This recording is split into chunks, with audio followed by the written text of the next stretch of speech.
Dear students, I welcome you all for this session. In this year, you will be studying two papers in zoology 5.1 and 5.2. The title of 5.2 paper is Applied Zoology, Histology and Biotechnics. My part of syllabus it is from 5.2 and the first chapter I am dealing with sericulture, which is a part of economic zoology or applied zoology.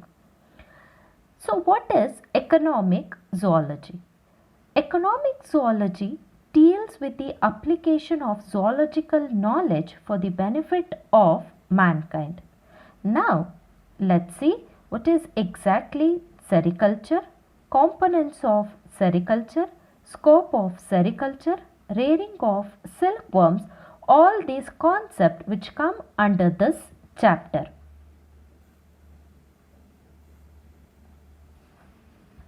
Sericulture basically it is an agro-based industry involves rearing of silkworms to produce commercially valuable silk.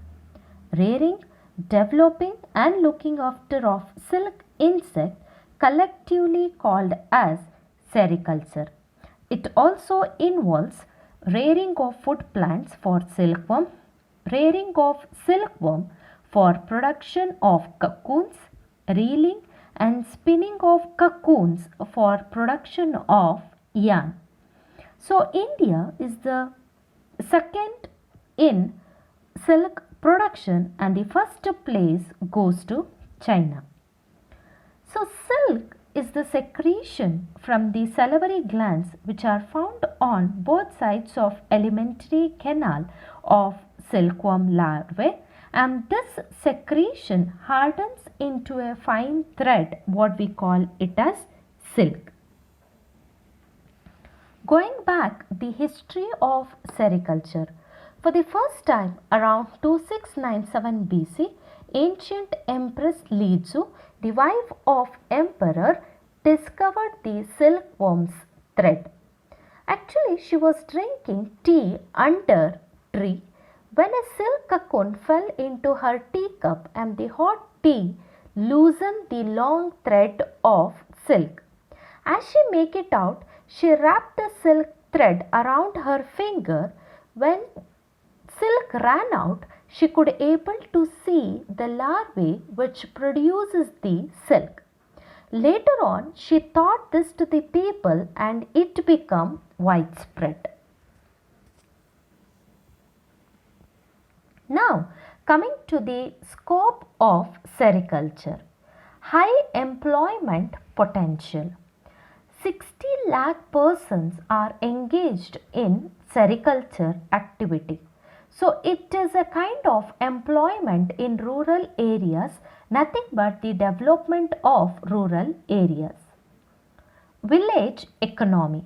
So the income flows from city to village, and also the income will be distributed with different group of people like cocoon grower, reeler, twister and weaver. Third one, low investment and high returns. If you have 12,000 to 15,000 is sufficient for undertaking cultivation in 1 acre of irrigated land. Mulberry takes 6 months to grow from commencement of silkworm rearing.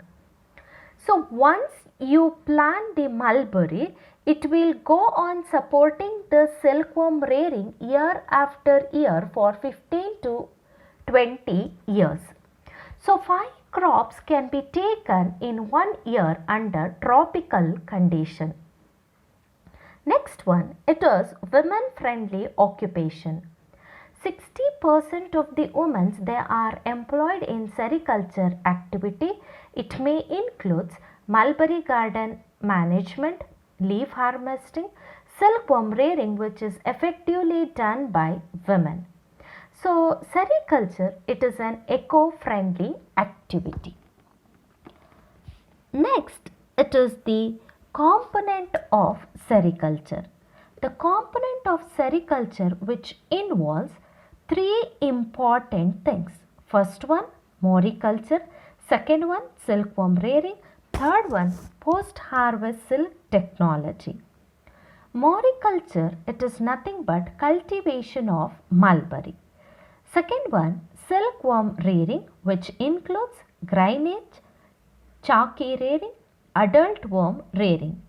Third one, post-harvest silk technology, which includes spinning of cocoon, post-cocoon processing, reeling and weaving.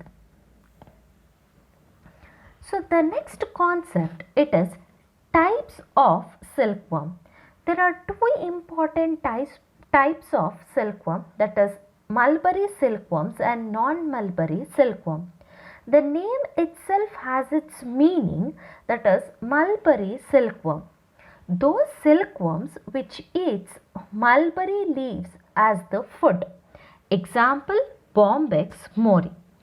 So non-mulberry silkworm, those silkworm which does not eat mulberry but they eat on other than the mulberry. That means the host plant will be different. Example, Tassar silkworm, Antheraria fafia, Muga silkworm, Antheraria assama, Aries silkworm, that is Attacus ricini. So next we'll first look into the mulberry silkworm. So coming to its classification, phylum Arthropoda, class Insecta, order Lepidoptera, family Bombycidae, genus Bombyx mori. So the commercial silk what we get, that will be generally produced from mulberry silk. So this mulberry silkworm comes from Bombyx mori, which feeds on the leaves of mulberry plant. In India, the major mulberry silk producing states are Karnataka, Andhra Pradesh, West Bengal, Tamil Nadu and Jammu and Kashmir, which together they will contribute about 92% of country's total mulberry raw silk production.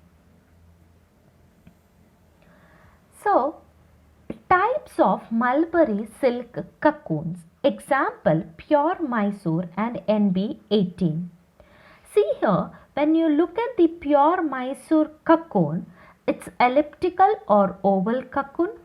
It's light yellow or pale yellow color, flossy, long continuous filament, 3 to 4 grams of weight, smooth cocoon.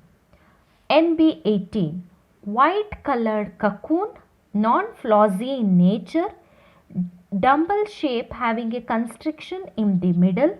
Cocoon has rounded ends, 3 to 5 grams of weight and 3 to 4 centimeter height. These are the examples for mulberry silk cocoons. Next it is non-mulberry silk. So the first one, it is Tassar silkworm.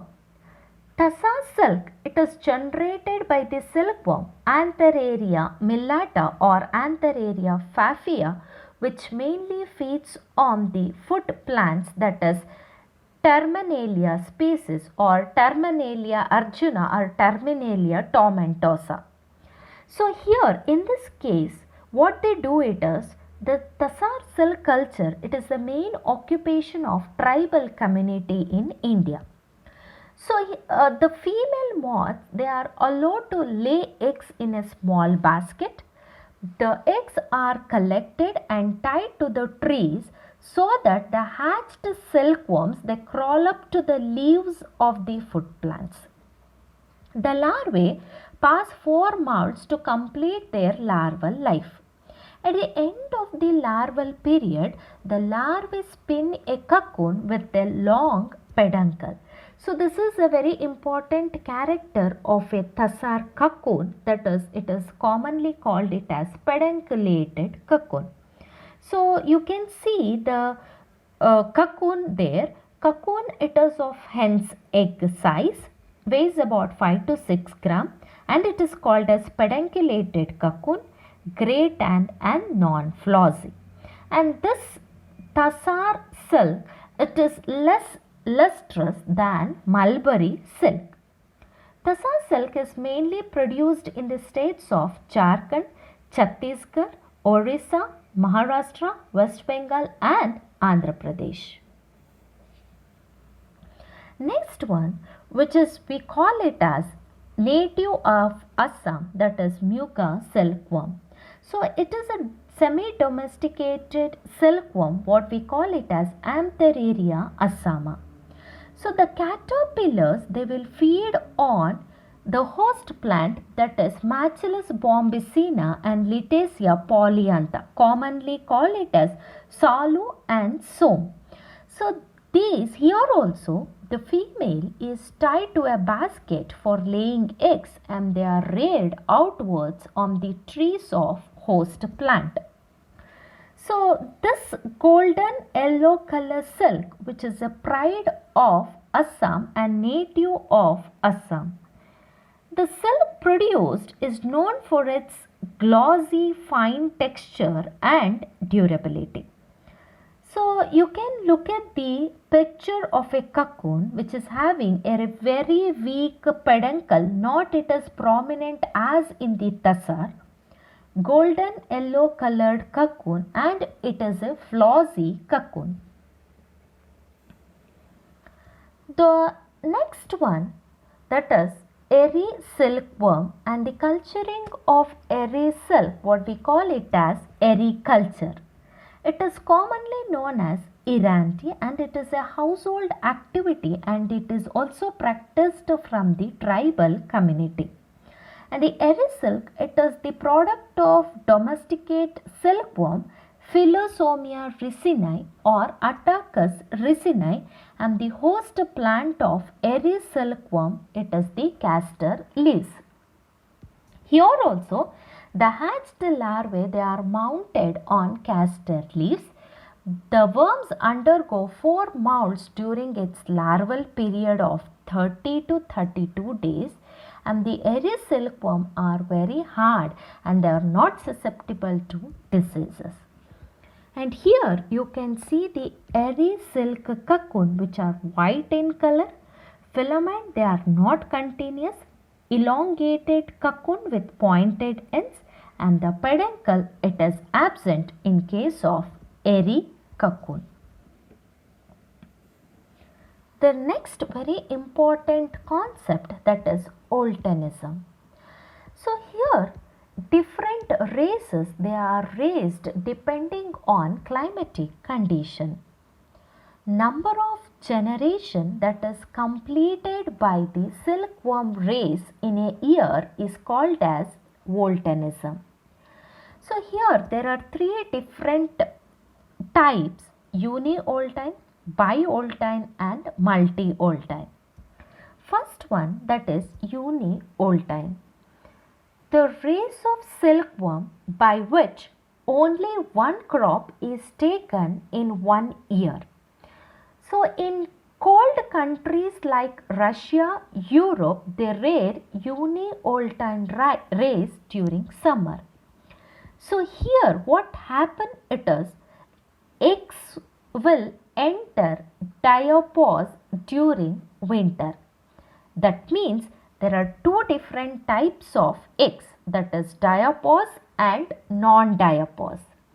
Diapause egg, so here it is also called as hibernating type of egg, where they are found in temperate region, where these eggs undergo a period of dormancy.